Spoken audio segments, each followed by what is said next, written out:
I'm still fucking erotically alive and I want you to treat me like a dirty little whore. Like just because I'm carrying a child and, you know, I'm a bit achy now and like, you know, I am moving towards giving birth.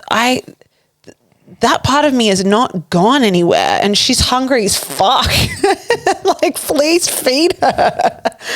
And I wanted, I was really feeling that you weren't witnessing that part of me.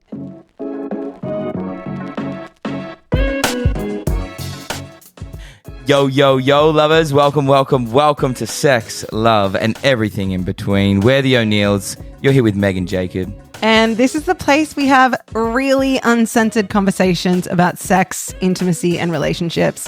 We're super excited you're here. Enjoy this episode. Hi, everybody. Hey, lovers. Welcome back. Welcome back. Hello, my man. Hey, lover. Dirty little whore. Yes. We're back. We are back. We're back in a big way. Yeah. We've had one false start. We had a podcast that we recorded and we've deleted. That was last week. That was just for us. We've never actually, that happened a bit at the beginning of our podcasting journey. That was me. I'll take that. Yeah, that was I used to be like, nah, let's stop. Or there was maybe one.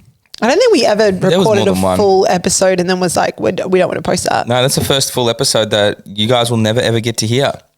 Yeah, we're great at being vulnerable, but I just didn't. We were in it. Yeah, we were in it.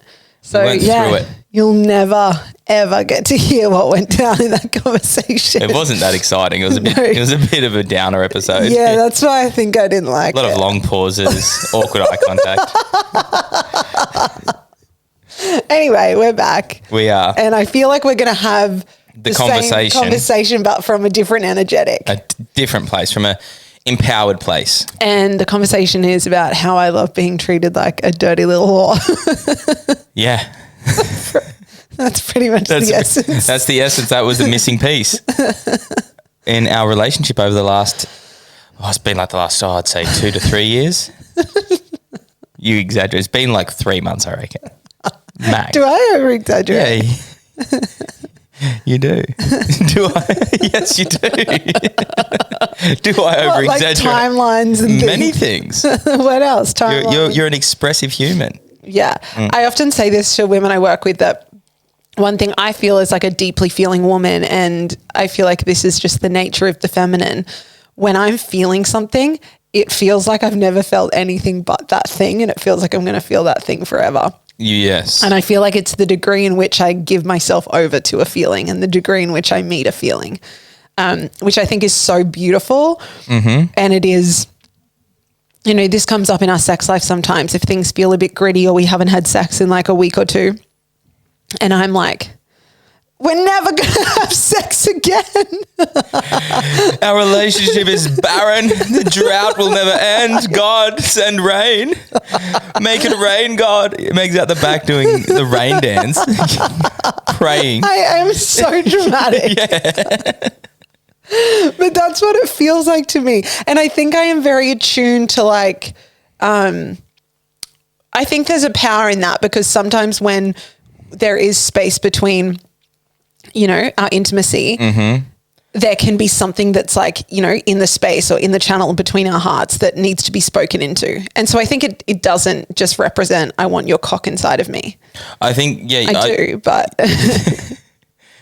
I sometimes don't think there's anything there. I think it's just that if we were to leave it longer, it would eventuate into something would eventually, like the further we get away, no doubt there's going to be some kind of rupture or some kind of unnecessary tension. So all I'm hearing in that is that you're aware of the space that is growing between us and it doesn't feel good. Yeah.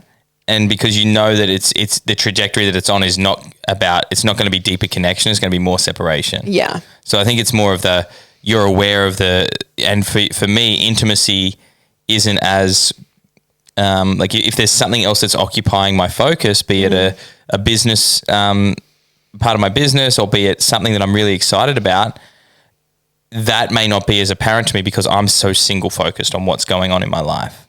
Yeah, you get locked in. Yeah. And I think that is, and I think I've become okay with that being part of my gift for us in our relationship, to kind of be like, hey, there's this really important thing that we love over here. Mm-hmm. And it's me. And even as you did that, like I can even feel the part of you like where I'm like, don't you dare try and take my attention away from what I'm doing. But what I've sort of learnt through this little season of drama healing was that like if we've got something booked in and we get out of our regular environment, it only takes 24 hours to reset the space. Oh my gosh, yeah. And what I found was like, because I've been so consumed, and it has been for 4 to 6 months of like lots going on in our lives, both of us. Mm-hmm. And that, what I had to really consciously, I guess, cultivate over, when we went away this week was like, okay, cool. We're going to go out to dinner and we're going to be off our phones and I'm going to ask questions. And we're going to take some time to be together and we're going to and it's going to be just us. And I think that's what I found really helpful. And if you're a man, like this is something that can really help you as well. Like if you work from home or if all of your life is wrapped up in an environment, your immediate environment, getting out of it can be one of the most powerful things because it removes the distractions and gives you back your presence so you can deliver it to your partner. And that's what I find, because I can look out the back, I'm like, oh, lawn needs mowing, those blankets need folding. We need to tidy this place up. I need to move the podcast studio out into the garage. There's things that are vying for my attention, but if I choose to take you away with me into a beautiful hotel, the Oaks Hotel Resort, like there's only you, nothing else is my responsibility. Yeah. And it was really powerful. And that for me was like, and this week's been great. We've been back. And there's been attraction, there's been desire, there's been want, there's been yearn, there's been all of the things that I guess I'd taken a bit for granted, and I kind of just like put to them. I was like, oh, they'll just come back on their own. They don't. You've got to be willing to put in effort. Yes. And there is something, like you said, about like when you're in the home, you being like, oh, I might be finished work for the day, but then there's this and there's the kitchen and there's this and there's this and there's this. And for me, what I crave most in intimacy is I want to feel like the only thing that's taking up space in your mind in that very fucking moment. Yes. And and I know no majority of women that walk into my world for that reason. They feel the same. They want they want that level of depth and presence.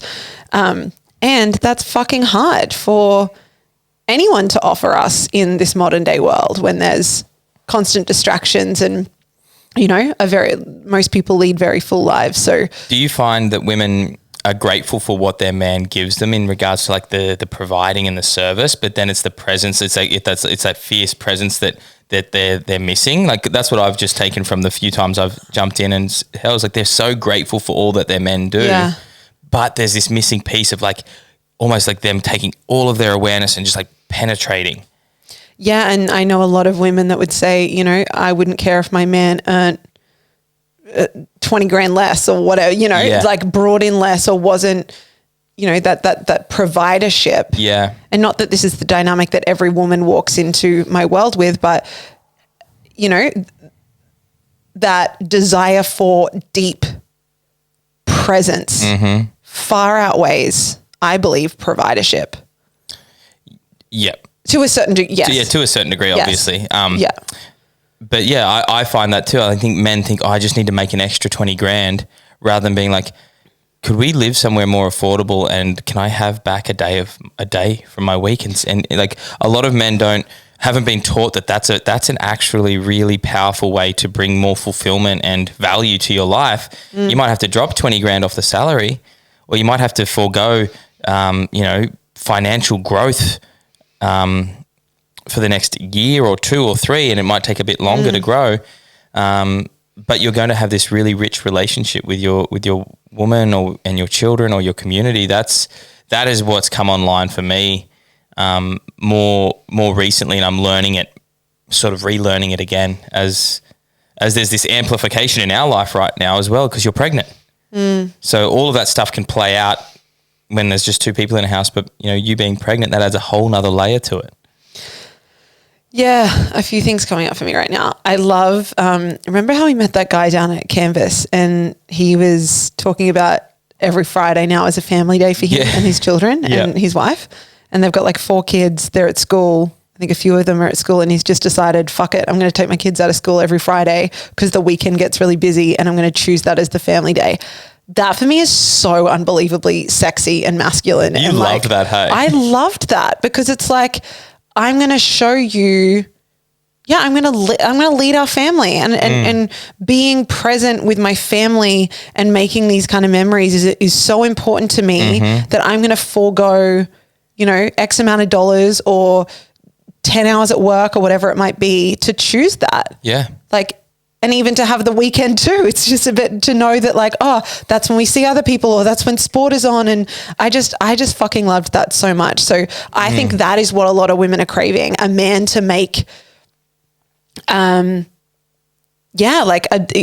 their man was to come to them and be like, hey, I've worked out a way, I want to be home more. I want to be present more with you. I want to be taking more adventures more with you. So I've worked out this way in which I can be super present with our family, or I can be super present with you more. Yeah. And it looks like this. Yeah. Hot as fuck. And and you will not, and this is the thing, it will break your belief around what you think masculinity and manhood is. It'll break down that I'm only what I provide financially. And that's a very real, I think provision is important. Provision is something that I've always thought I had to choose either being present or being able to provide. I thought it was one or the other. And now I'm coming into this place where I'm sort of bringing both through as best I can. And I'm learning to expand both of those more and more. But, and if we think, can I jump in here? Yeah, please. If we think of our father's generation and our grandfathers, and probably a lot of the men that came before them, provision was all that mattered. Yeah. Being present in the home, I'm sure individual men had that value, but even my dad was talking about my grandfather the other day. I'm going to get emotional. And he was saying that he worked Monday to Friday, and then on the weekend would would support everyone in the community. He was an electrician, and he would just do all these jobs for the church and all these other places. Yeah, and the footy club. He wouldn't even get paid for it. But he was out there. So that was more like a community value, providing for the community. And your dad did say that every afternoon. Totally. Yeah. And I was like, oh, well, my dad is one of 5 fucking children. So my nanny would have just been at home with these 5 children. And my dad did say, my Shah would get home and play with them and be throwing the ball and everything out the back. He would bowl a couple. I remember exactly what he said. He said he'd bowl a couple of overs. He'd come out and just roll and bowl 10 overs to them every afternoon. And I think that's that to me sounds like that was presence. Yeah. And we live in a totally different time now with phones, and that's probably the piece I know a lot of. Let's be fucking real. That's a threat to deep intimacy. Phones, technology. I don't know if threat is the right word. We should get, and I'm going to regret saying this, a lockbox. We should get a lockbox. That turns me on so much. I know that's I'm so that turns me on. If you were to take my phone and your phone and go, it's 8 p.m. in the lockbox. Yeah, and if you were to grab it from me, I would fucking love that shit. So I think we need to create the kit, the claiming the consciousness or claiming the container kit. And it's how do you create a healthy container for presence to have to arise?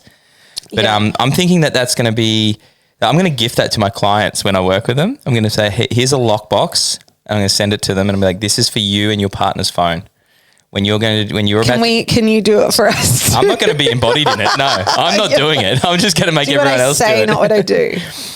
But I was even thinking that then I was like, how cool would it be at dinner time? Like for instance, like imagine being, you know, with children, when we have children, it's like, imagine what it's going to be like when they get to their teenage years and they want to have their phones. It's like at dinner time, we just have the lockbox.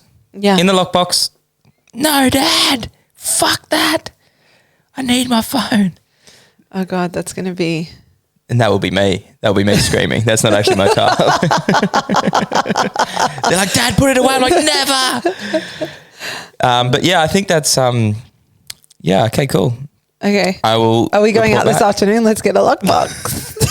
It's going to have to be an incredibly hard to crack safe. What are you going to sleepwalk to your phone at night? I'm going to try and pick the lock when you get to the toilet.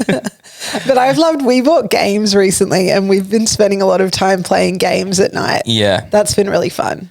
I really love that. But what I was saying is I think we live in a time where this little fucking screen that we all have in our hands is like pulling at our attention constantly, that it takes such a depth of consciousness to be present with someone. And you do, like you said before, it's like life got really full for us, and there wasn't a depth of our intimacy that would usually have been there. Like, yes, we're like very intimate and connected and we don't sweep things under the rug. It was just like the fullness of life got in the way a little bit. Yeah. And you have to be, that doesn't just go away. You have to be so conscious about reconnecting and creating an environment for intimacy to flourish. And going back to like our grandparents' time, even our parents' time, like they didn't have fucking phones or things in their hands that if they were at dinner, it was like, we're all eating together and I guess we talk, or, you know, there wasn't that constant distraction. So yeah, the quality of presence wasn't being fucked with as much. And like you start to laugh more, I reckon. Like things get funnier. Like I feel like I'm more fun when I'm not on my phone.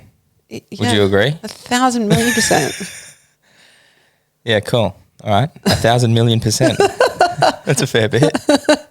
But also that it's like kids, I love even playing board games right now, and we don't really have our phone around when we're playing board games.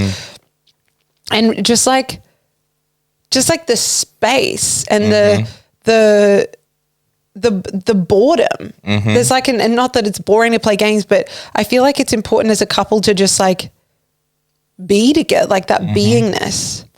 Yeah. I think there's like, I find that when I go to my grandparents, like with my granny, she loves games. She's hilarious for that. And we do have Rummy Cub, which is a great game inspired by her. I'm loving that game. But I just laugh at like, you know, it creates fun. And I think fun is such an underrated thing in a serious world. I think that's what I realized too, is like when I'm on my phone and it's connected to my work, and then work is connected to this house in my office, and everything it all becomes very serious, and everything's got to have an outcome, and it can't just be for the sake of it.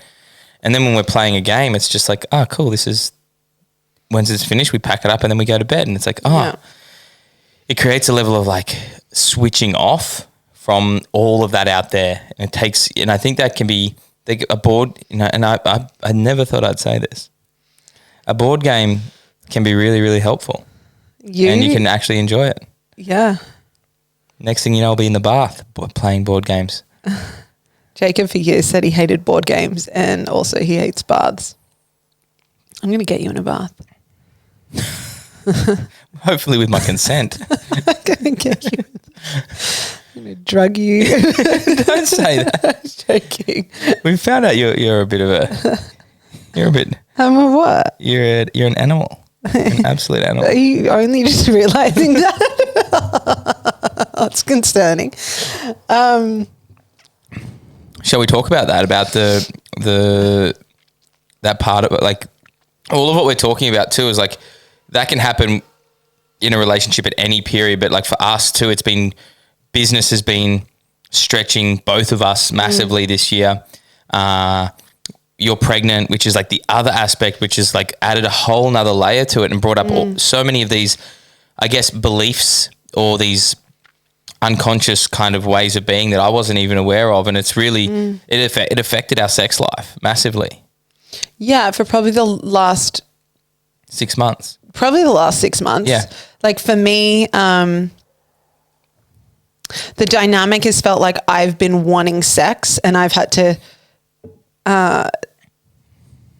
almost like convince you like, hey, like this is important. Hey, come have sex with me. Hey, like, and I think all like you just said, the quality of, we are not people that just get into the bedroom and go, okay, it's the end of the day. Let's quickly fuck. Like that's not, it's our sex life is deeply determined by the quality of presence we're offering each other. And I want to own that, like as a man, you don't have, just because a woman is ready to have sex doesn't mean you have to have it. You don't just have to be ready to go. Or like men don't always want sex. There's other things that, I just want to own that because I've always thought that like that's a wrong part of like, oh, men should always be ready to have sex. But at the same time, like, quality is important to me as well. Not just having sex because we haven't had it in 2 weeks is really, but also it's been 2 weeks. And there's also an animal in the house. There's more than one dog in this house. One of them's on heat. And so we were playing with a lot of different things. Like, I think there's that part of me. Yeah, like even though I've been stretched in a few different places, especially earlier in the year, especially probably from second trimester, I was horny. Like I was wanting, like I was wanting to connect. I was wanting sex. I was wanting even like more. And then you were at a stage of being really locked in with work. And so that felt, it was just a challenging time of me feeling like, hey, I really want this. And then asking for it and maybe having conversations and being like, okay, well, let's, we'll do these things this week to make sure that sex happens and intimacy happens and all these things happen. And then it wouldn't really happen. And then me being defeated and disappointed. And then, just like this pattern that we kind of flowed through and it wasn't as if we didn't have sex for 6 months. We were still having sex. It was just that it didn't flow. It didn't flow. It felt like every time it was happening, it was me kind of like really asking for it. And then when we did have it, it was phenomenal.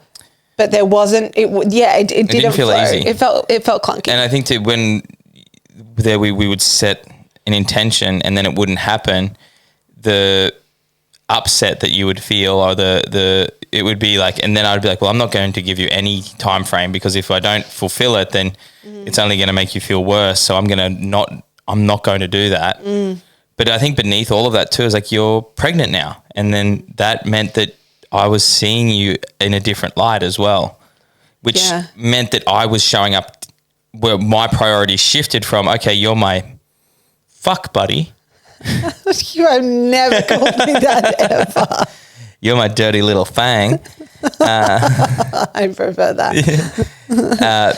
But I no longer was seeing you through that lens. Like that was no longer the primary, like you're not my lover anymore. You're the woman carrying my child. You're the mother to be. So not to say that was a turn off by any sense, but it was just like, oh, that means that I need to prepare and create as much security. Like my shift, which is like cool. Like I don't have time. Like you're pregnant now. That's the sex has done the thing. Like you're pregnant. It was almost like that. It's like, hey, we've done it. We've done the thing. Yeah. Why would we need to have sex anymore? Like it's because I'm only seeing through ROI lenses. Like what's the return on investment? Well, we've already had sex. We can't get pregnant again. Yeah, so that's done. The job is done. Let me go and I've got to tend to these other areas to prepare for what's coming. And for you, because I feel like there's been times in the last few months, especially where you felt at capacity, you have been like, well, I need to use my energy on these things. Like preparing, like what is the ROI on that? What is right? And in my eyes, it's like nothing. It's like, I'm going to have to go in and and because our sex is never the same. Hard work. Yeah. Because our sex can sometimes be like, it's not just like I can just like, there can be times where where it's not just like lube up, slip in, done. Like we don't have like a full fail-safe routine that we can like fall back upon. Like sex is it's a fucking ceremony when we like it is, and it's like for me it's like what the fuck, what kind of portal am I opening if I step into this? And there has been a level of like reservation of like, oh, it's just too fucking hard right now. It's too fucking hard to use my energy on that because I need this other stuff to be done, and there's timelines and deadlines, and I need to get this done. And then that was really challenging for me because you weren't saying that, but I was feeling that. I was feeling that part of it just felt like a bit of a burden. Yeah.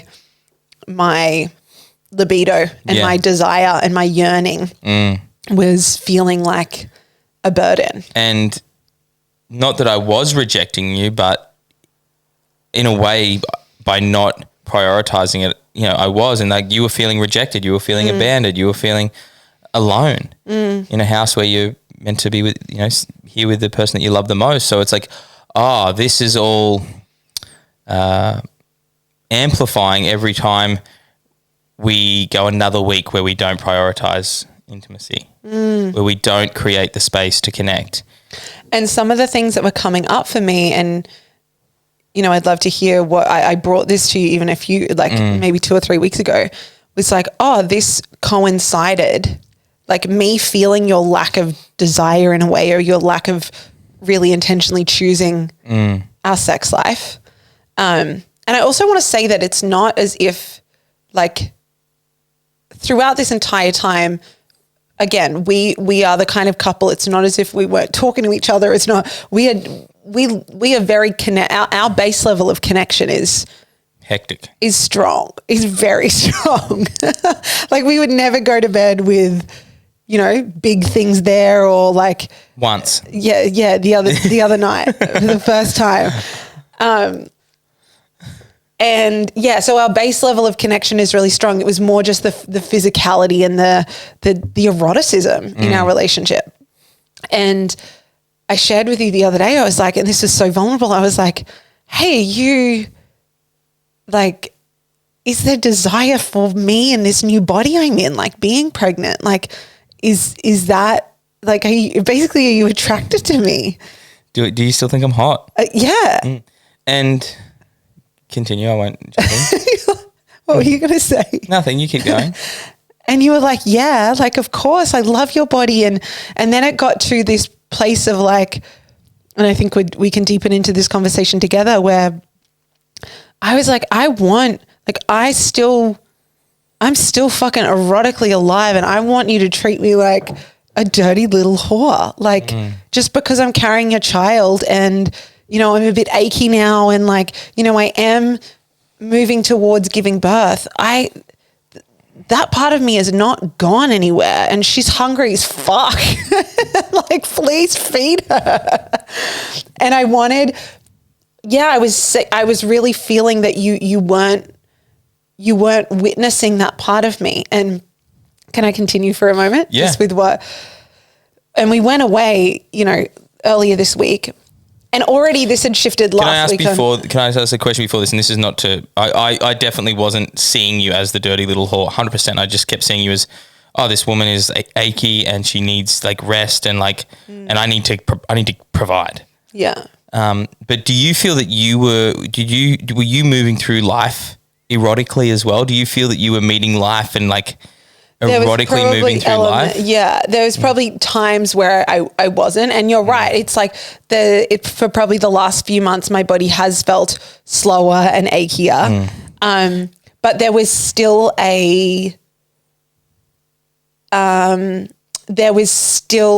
me consciously bringing that part of me to you.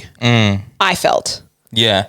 Like in the shower and like, when I would like, I feel like there would, Totally. But probably less than. Yeah, I think that was, I didn't feel that as, I felt the desire or the want, but I probably didn't see you moving through life, like letting life fuck the shit out of you, like in the way that I think in like from that perspective.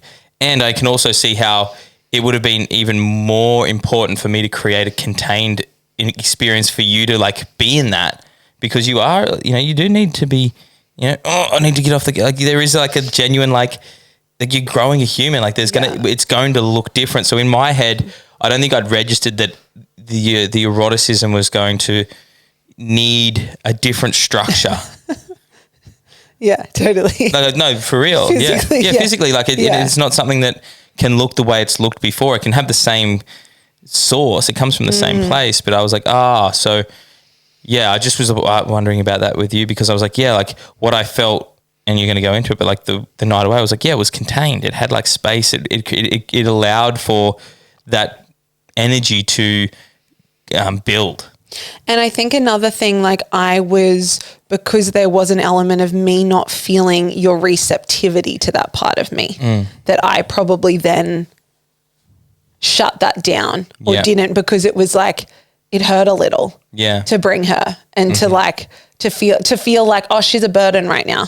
Yeah. This man's doing all he can to like, create and provide, and he's building his kingdom. Like stop trying to fucking lure him away with your So I down think, into the lake, dark lake. I think there was a part of me that probably was not feeling like that was welcome.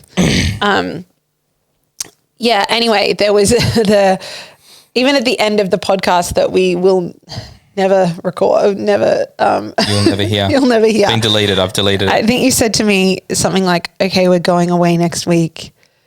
What did you say? You can say it. You know what I said. Well, I forget. You said something at first and I just started to like circle my hips in the chair and just get really turned on. And then you were like, I'm just going to fill all your holes. I'm going to take you away next week. While we're away, I'm going to fill every single one of your holes. And I go giddy and like, oh my God, yes, this is what I've been like.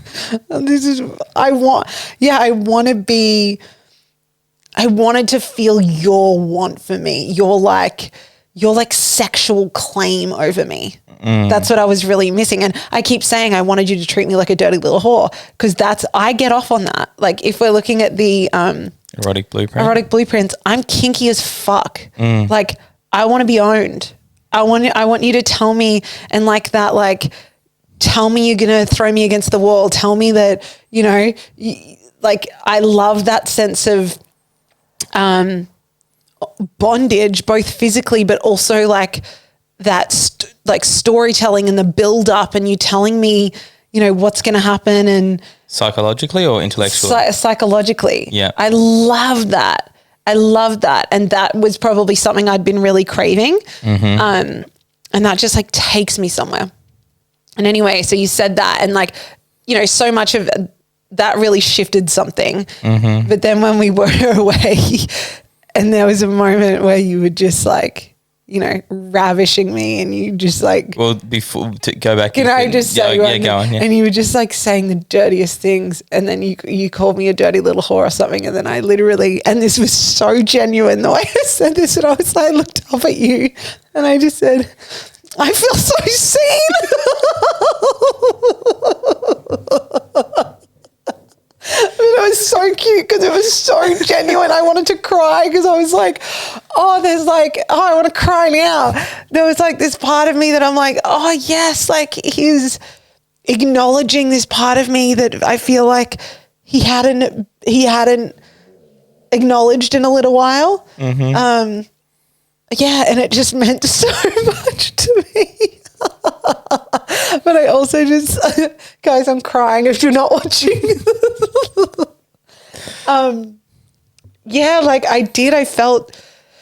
I felt so seen, and it was so beautiful. Yeah. It was like a beautiful piece of art. And if you could have heard what Jacob was saying, it makes this even more hilarious. What were you were gonna take us back somewhere? The night before, like where we, this is always a theme. Like we'll go away for the night and it's like, all right, tonight we're going to have the wild sex. Yeah. We were already talking about what we're going to do. And went down, hopped in the spa at the Oaks Hotel Resort with this family. They were in the spa with us as well. So there wasn't a lot of erotic energy going on there. It was more just, you were kind of whispering some things. I was whispering some things into your ear. Yeah. But, then we went out to dinner. We had a really nice dinner, and we were asking each other really good questions. And then we had a little moment of tension, which opened us up to almost opened us up to some of this. And we started to almost dissolve and knead out some of this. What we're talking about on this podcast today is what aren't we acknowledging or acknowledging in each other and owning in ourselves that, that needs to come back online, because it's there. It's just isn't being either perceived or acknowledged or prioritized. So we had to, and then we came home and I remember we were I gave you a bit of a massage and, you put your legs up the wall and, we'd already started before dinner. Yes, that's right. Yes. Yeah, I'd already, attacked you. Yes. So we'd started, so it felt and it was kind of okay, we're going to come home after dinner. Yeah. And we're really going to. We're really going to go for it. Continue.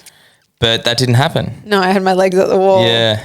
And it was just powering down for the night. It was stroking me. Yeah. And usually I would say something. I would get a bit I was waiting for it. I would get a bit tantrumy when I are we not going to have sex? And are we never going to have sex again? Because we're not having it right now. But so you were just stroking my back and it was the most comfortable thing. And I remember feeling the part of me that was this isn't going to plan, It's meant to be entering all of my holes right now.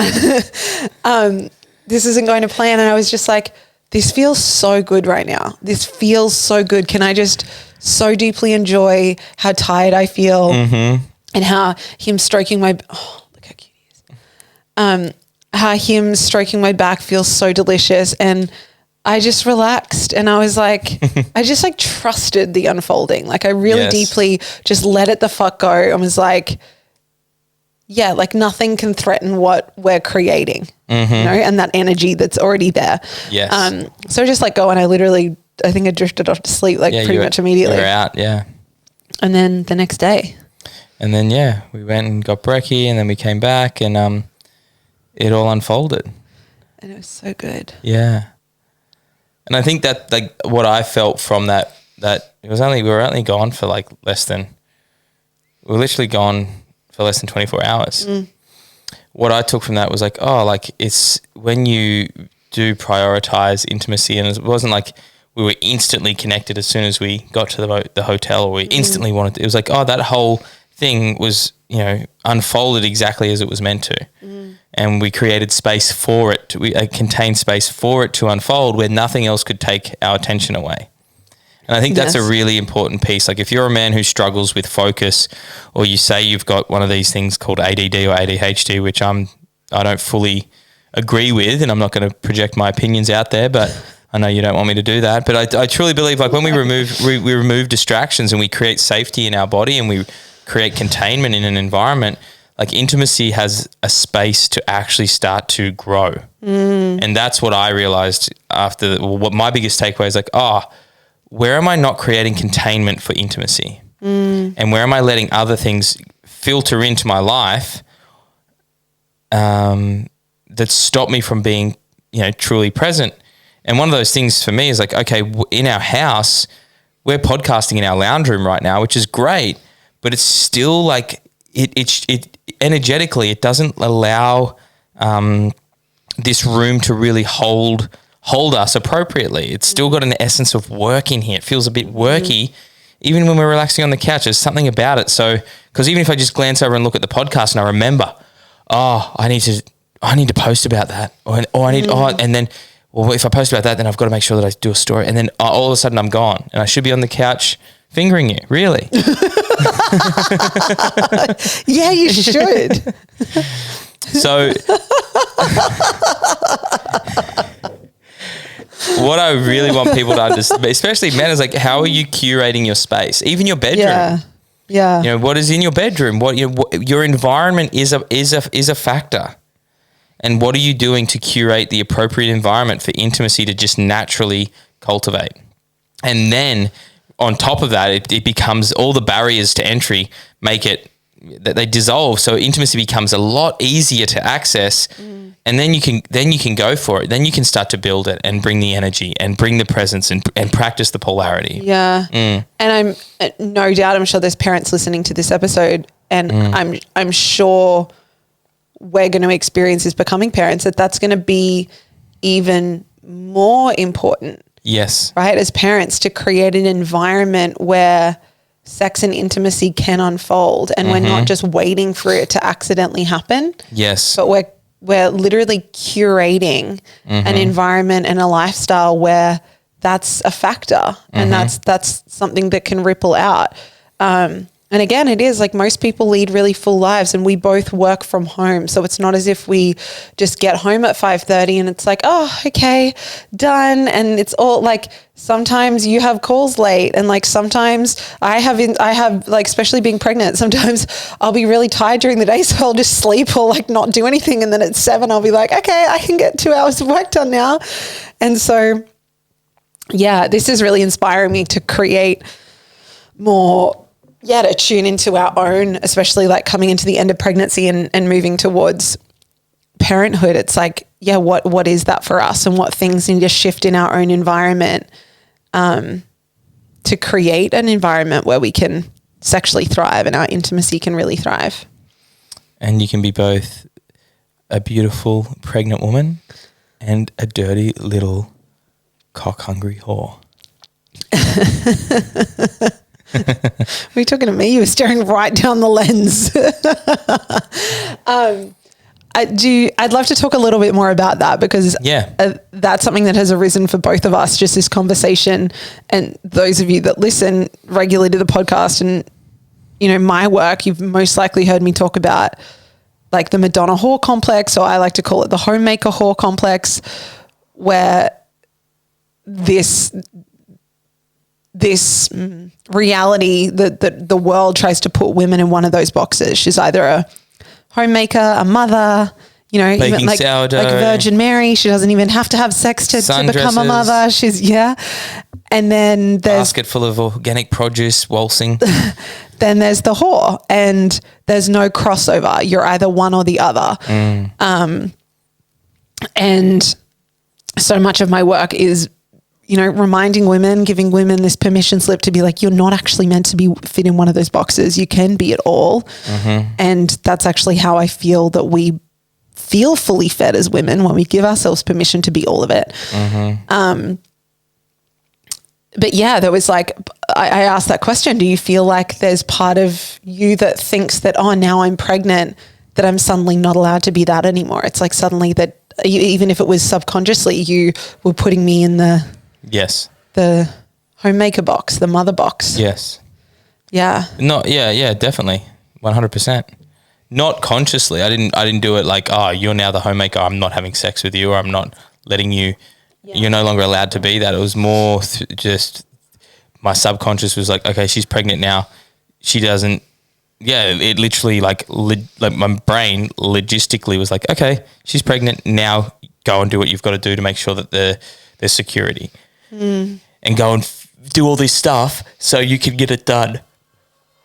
And then there was also, and it was more about like, okay, cool, like, there will be a time when the intimacy comes back online, but that might be after the baby's born. And what I felt, and then like when you would come to me and you'd be like, I really like, well, you know, we've got to make the most of this time, you know, and I was like, but this isn't the end for me. Like this was just and I was sort of stretching it out a little longer, but I can see how, like anything, like then the baby would have come, and then another story would have gotten laid on top of that, and then another story would have got laid on top of that. And it was more about, that's going to happen in the future, and we'll deal with it when it happens. But right now, what story is running the show, and is it true? Or is it limiting our capacity to experience fucking God?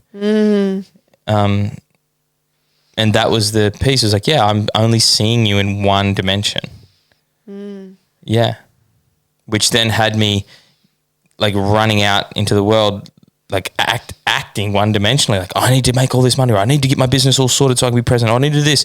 I need to do this so I can do this, which is like, no, that's not how any of the teachings that I've begun to understand, like, point toward. It's about, it can be both. And in that, you can have everything that you've ever fucking wanted right here, right now. You don't have to wait. And that was cool. So, yeah, I would say, yeah, I saw you as the homemaker, and I'd just kind of disregarded the dirty little whore. DLW. She was so sad. She was like, see me. Was she? See me. Put your hand around my throat.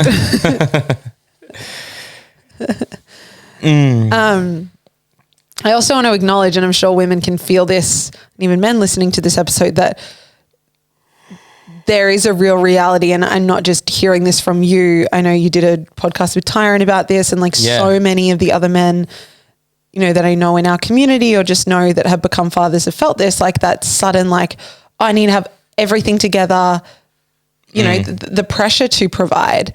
And I just want to acknowledge that's, you know, a reality for the heaviness of that for a man.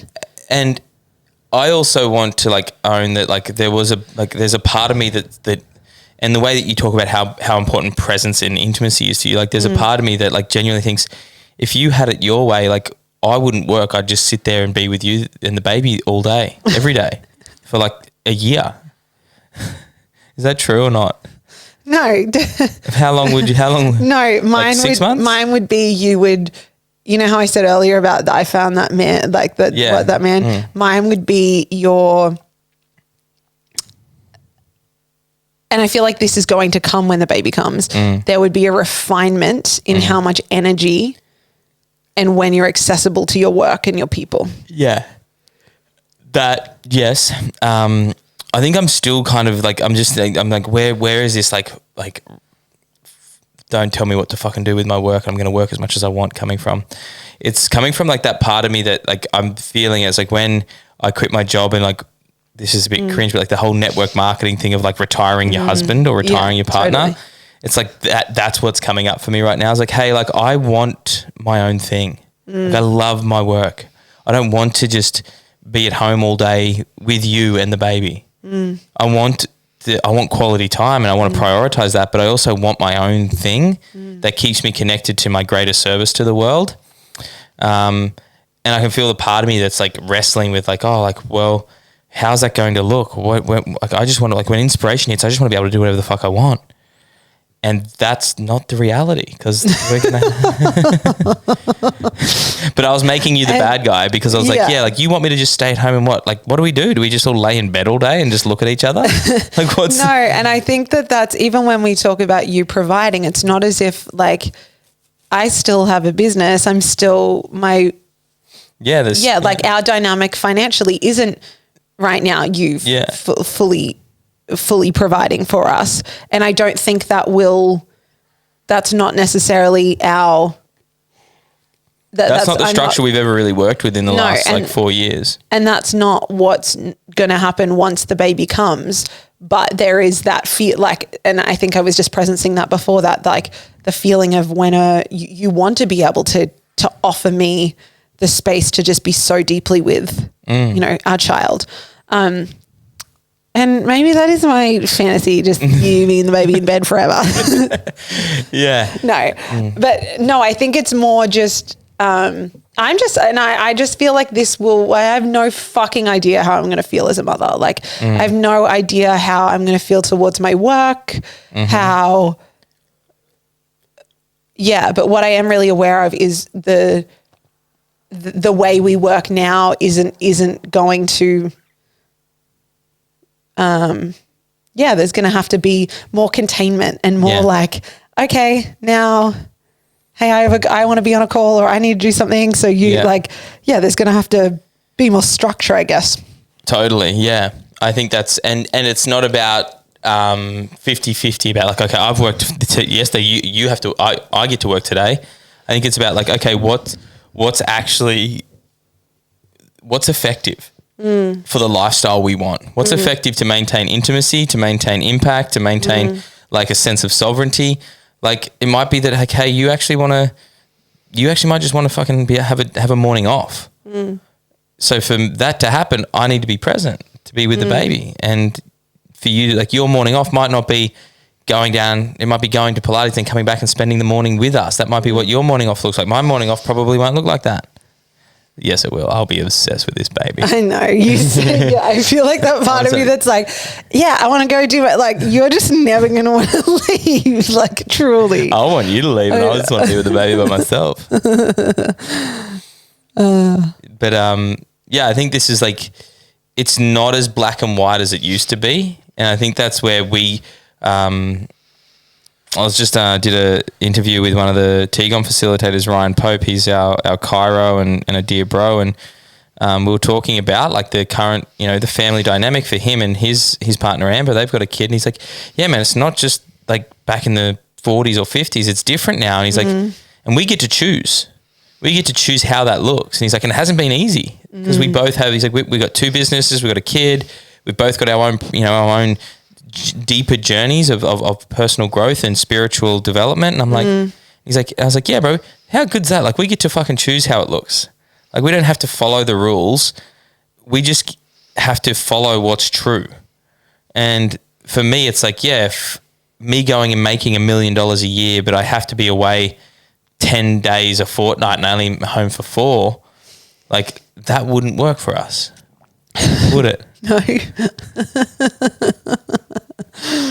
At all.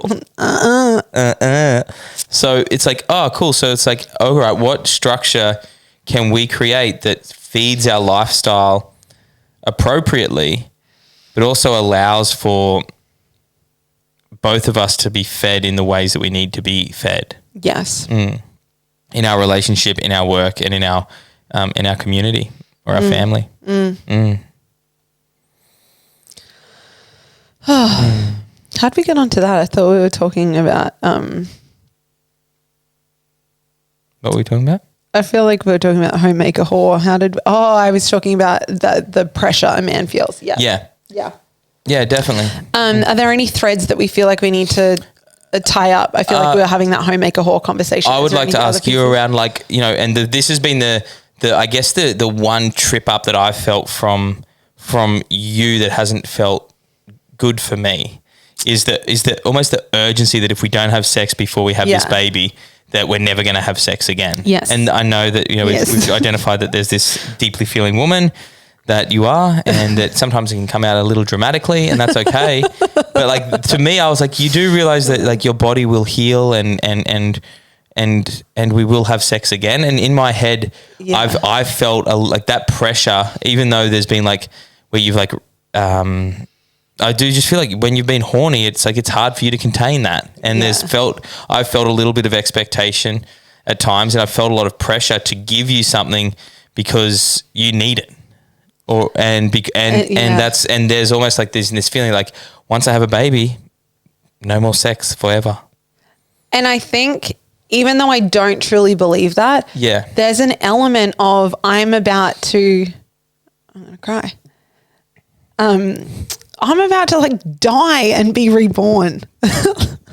Like legitimately. Yeah. Like there is a part of me that will die like going into motherhood. And like, I don't know what the fuck that's going to be like. I don't know who I'm going to be on the other side of that, or who we're going to be on the other side of that. So there is a part of me that's like, I don't think I really trust that our sex life will get deeper, but I'm also like, let's just can we soak this the fuck up? Like this, almost like this maiden version. Can we like, I want you to love on her and like, fuck her like crazy, because who the fuck knows who I'm going to be on the other side of that and what my desire is going to be like, or,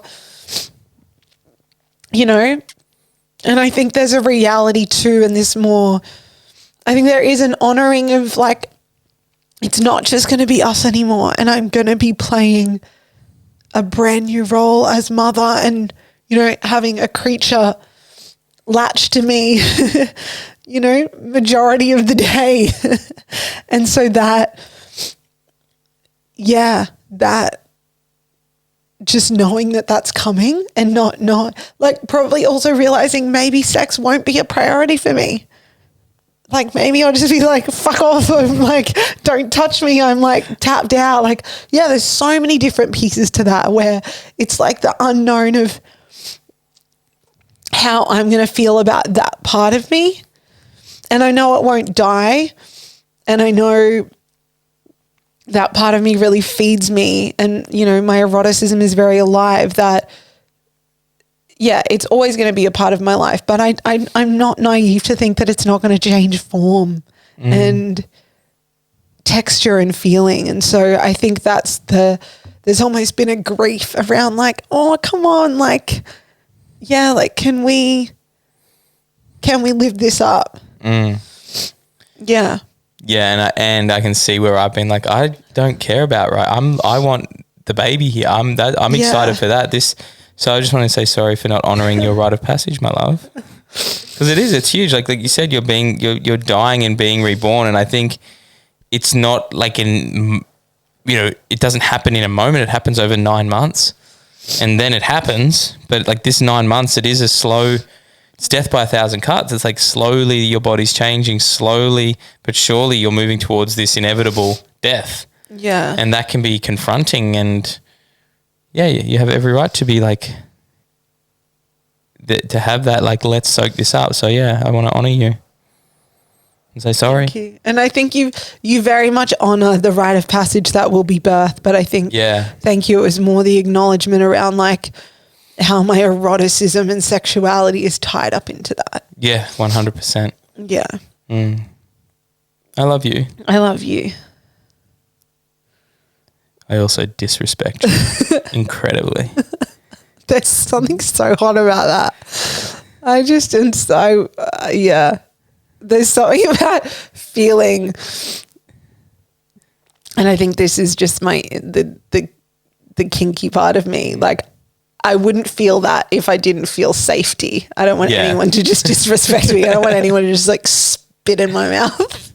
I'm really into that right now. But yeah, when like having such a deep container of love, respect and safety with you, but then for you to treat me with such disrespect is like the hottest thing ever. You like being a bad girl, don't you? I like being dominated. Yeah. Yeah.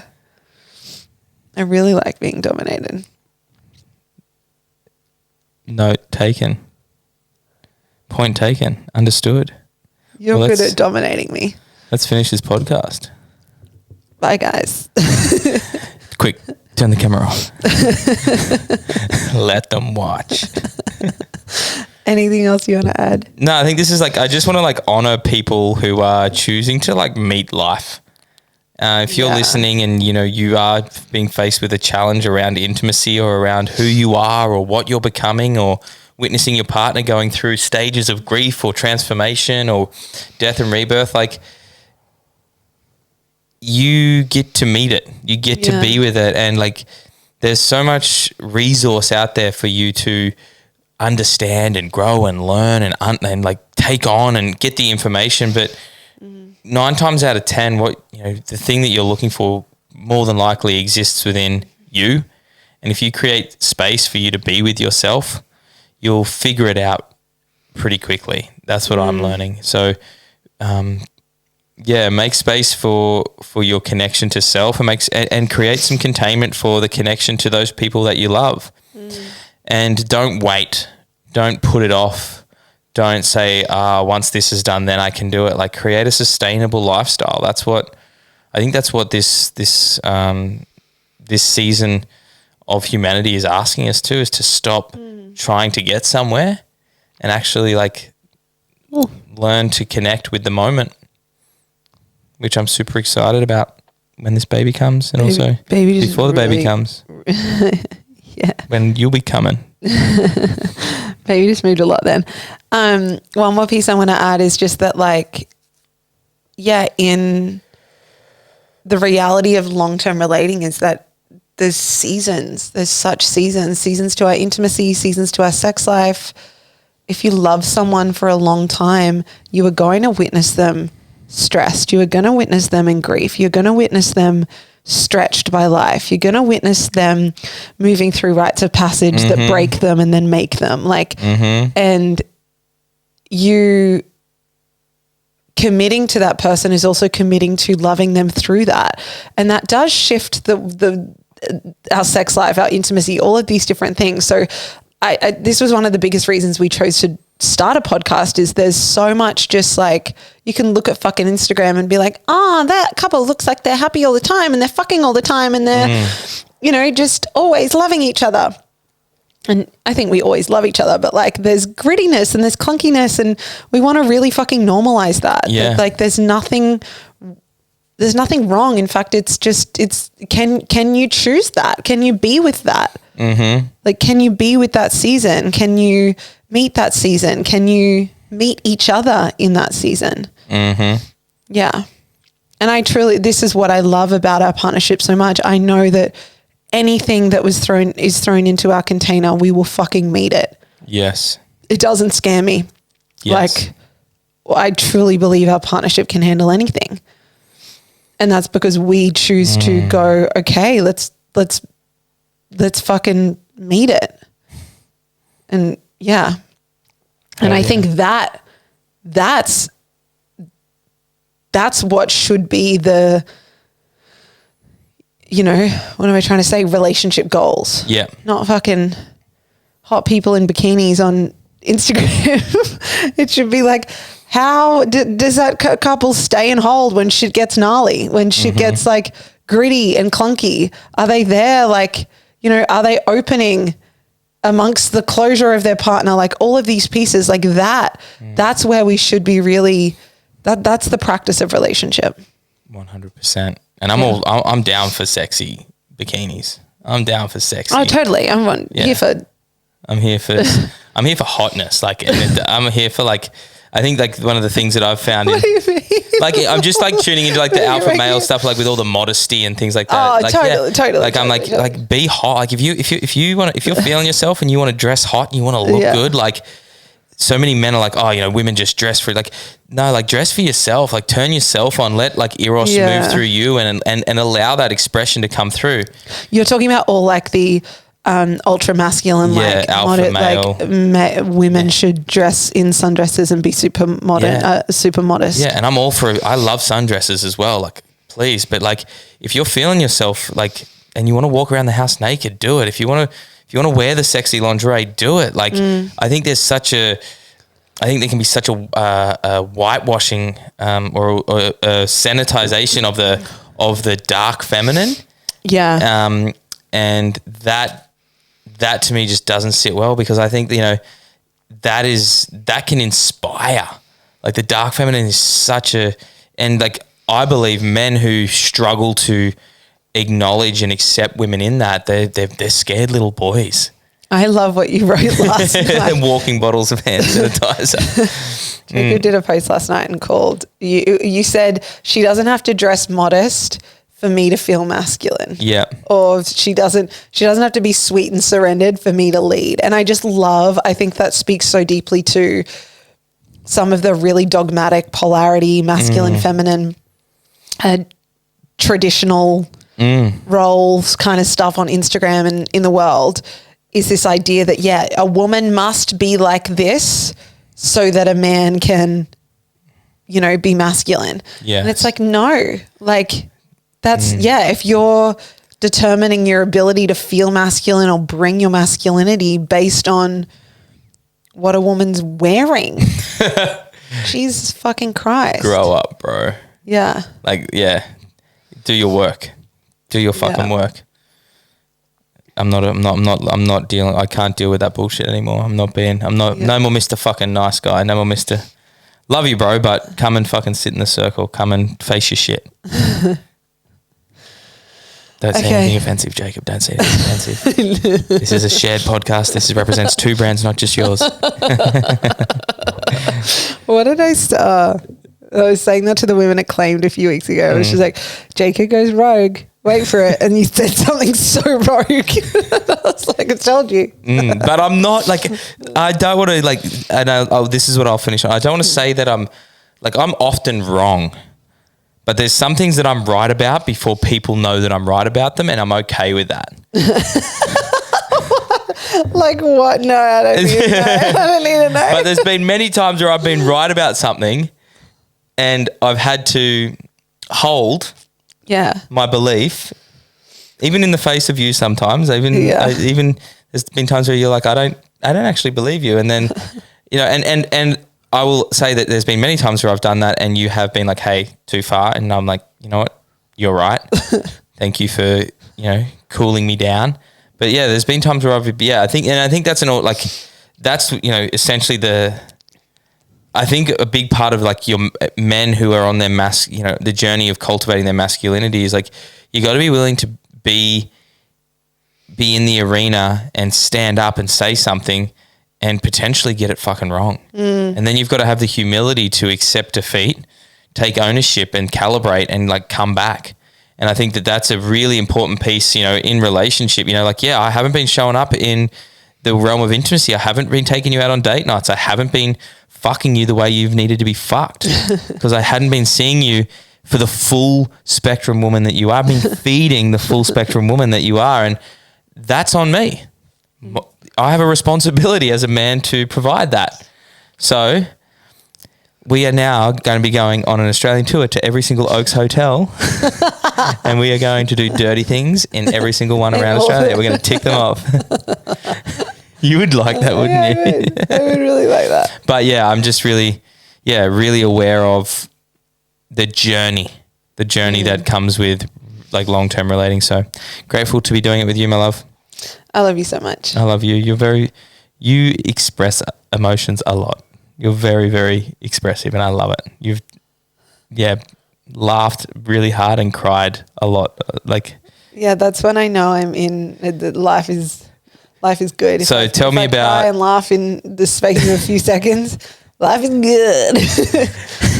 So this podcast versus the one last week? Oh my God, I'm so glad that we didn't. I knew that we were never meant to post that. Jacob was like, yeah, we're posting it. I was like, no. So that was one of those things where I was like... Because we share so vulnerably. Like there is very little, like you guys, if you listen regularly, I cry. We are unbelievably vulnerable. We let you into the depths of our relationship and our life. But that was just... That was reckless. That was chaos. No, it was just a bit like we were just discussing things that we hadn't discussed together. There was just a grittiness. Yeah. It was like the channel between our hearts wasn't fully clear and we were clearing it on the camera. And I was just like, that doesn't feel good. No. Yeah. All right. We love you guys. We love you. We will see you soon. See you soon. Peace.